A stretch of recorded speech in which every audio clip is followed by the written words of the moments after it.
Good morning. Today I have a book I've never read before, so I'll be just as surprised as you. It's called Dreamer from the Village, the story of Marc Chagall.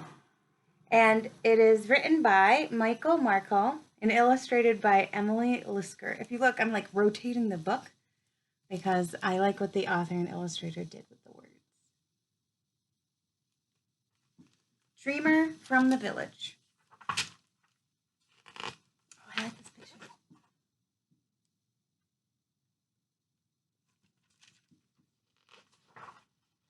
Long ago, on the plains of Russia, there was a village of dirt roads and timber houses. One day, while fire raged through the town, a sickly baby was born. His mother kept him safe in a feeding trough.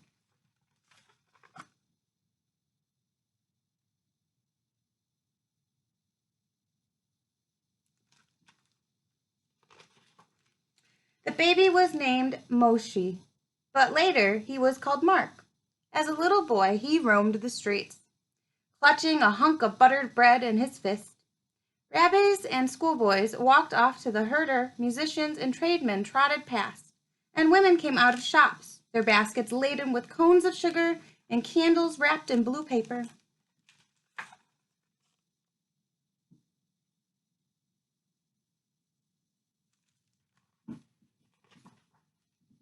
Marc climbed up to his attic window to get a better view. The town was like a richness that filled him. The goats and the chickens, the factories and the cemetery, and everything that lay beyond. Sometimes Marc even crawled up on the roof. After all, his grandpa used to do it.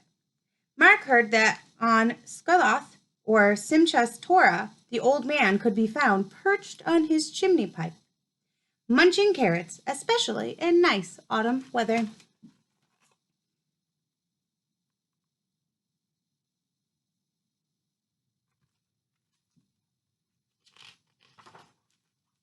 The seasons brought wondrous holidays. On Passover, Marc loved the colorful pictures in the Haggadah. He loved the deep violet of the wine in his father's glass, and when he opened the door for the prophet Elijah, silver stars trembled on a velvet spring sky. Such wonderful language.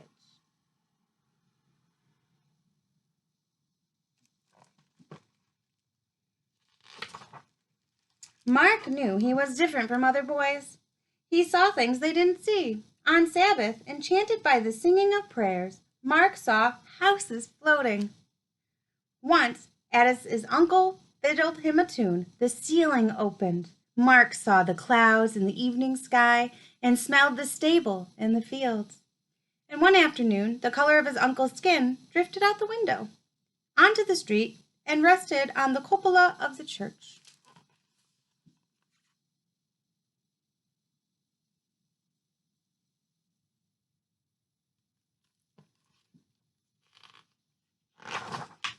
Marc decided he was meant for something special.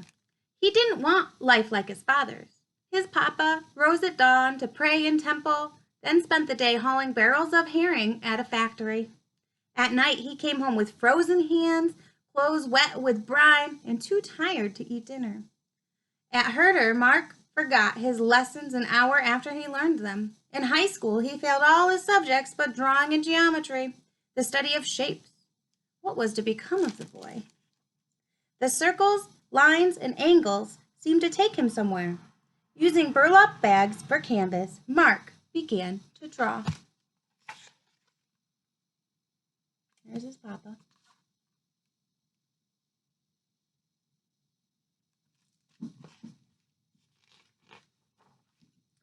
He hung his pictures on the wall for everyone to see, but his family didn't like them. And Uncle was afraid to shake his hand because making images was a sin. Once after the floor was washed, Marc's sisters took his sketches off the wall, laid them down, and wiped their shoes on them.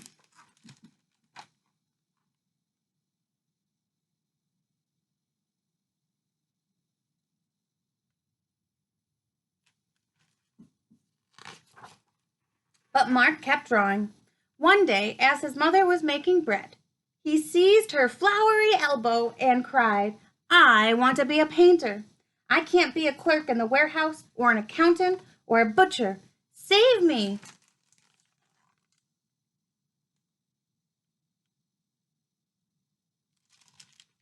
His mother sent him to art school. The teacher told him to draw neat copies of plaster statues. The paint was the color of tobacco stains, but Mark wanted to draw villagers and peasants with loose, clumsy lines and a touch of violence.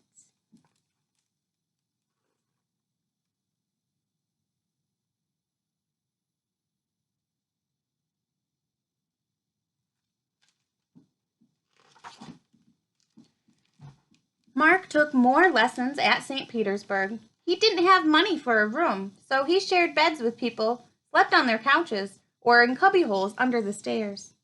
He could only dream of bread and sausages. But when Mark painted, he was happy. Something always wanted to be painted: his village, the factories, his grandpa's house, even funerals he'd watched. In one scene, the sad sky turned a greenish yellow, and a lonely fiddler crouched on the roof.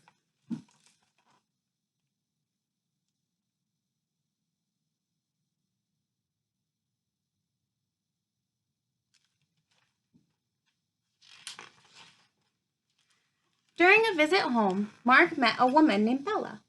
She was rich and wanted to be an actress. The two of them walked on the bridge, watching the clouds change shapes. They fell in love. Deep inside, Mark knew he was talented, but from teachers he could learn nothing more. He'd seen pictures from Paris, the art center of the world. Mark packed his paint box, his tubes of paint, everything he owned, and took the train to France. There's a train.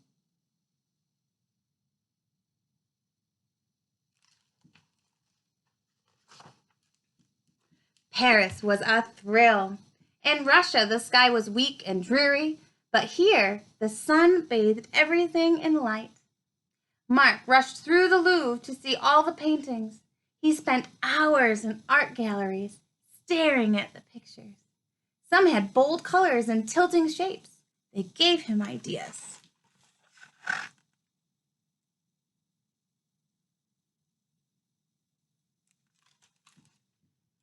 Mark rushed to his studio. He painted till the sun came up on sheets, tablecloths, and even nightshirts. Goats and milkmaids flew above his village. A jewel-green man talked to a see-through cow. A poet's head spun around as he wrote his poem, and the air shattered into window panes of color. This was not the way things really looked.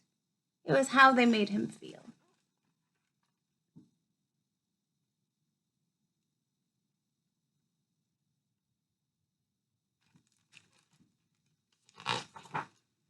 Years went by. Finally, a gallery invited Mark to have a one-man show. But Mark didn't want to stay in Paris. He missed Bella. Leaving his pictures at the gallery, he headed home to Russia. I didn't realize he didn't take Bella with him.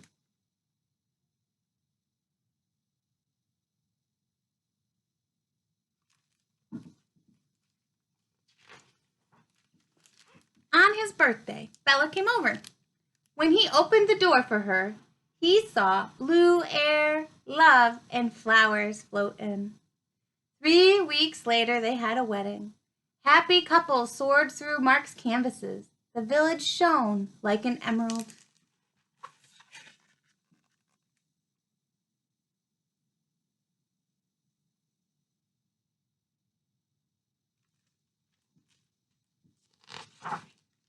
A great war broke out, keeping Mark and his bride in Russia. At first, he painted everything that passed by his window: the rabbis and the beggars and the sad old men. Some glowed red, others green, but soon he couldn't paint because he had to work to feed his family.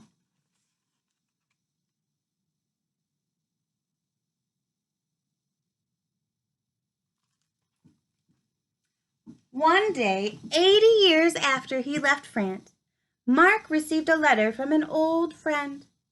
"Are you still alive?"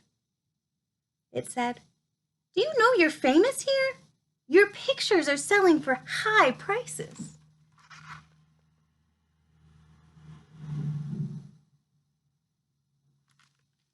How exciting! People smiled at Marc's magical animals. They sighed at the miracles of his village. His blooming colors filled their hearts with moods. No one had ever painted like this before. Marc moved back to France. He was finally able to earn a living doing what he always loved. He worked until he was an old man. When he was 90, Marc received a wonderful invitation. The Louvre wanted him to show his paintings. On opening day, Marc went to the museum. He had gone there long ago because his teachers didn't understand what he was doing. He'd been trying to paint the feelings he carried in his heart since he was a little boy. For Marc, that was always the most important thing.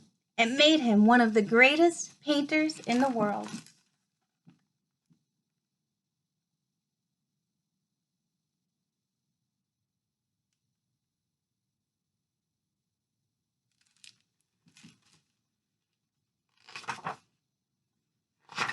That's the end.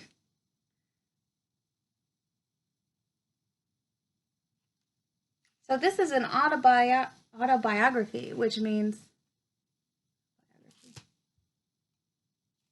no, it's based on an autobiography. So this is about a real person that lived.